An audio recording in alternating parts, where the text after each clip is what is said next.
Okay guys, now we're going to talk about Wiha's 10-inch V-Jaw tongue and groove pliers. These guys right here. Okay, as you can see, we've got the typical branded Wiha black and red. You aren't going to lose these. We've got vinyl, which is basically oil resistant, so don't worry about getting them dirty or slippery.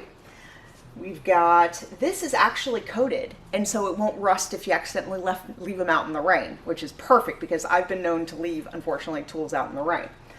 Okay, now the cool part about this, you can see how it has a locking mechanism right there, slides right open.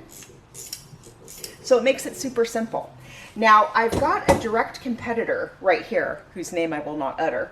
But the funny thing is, with these, you have to constantly adjust. And so if you're like, oh, this doesn't fit, so you have to adjust to get to the right thing.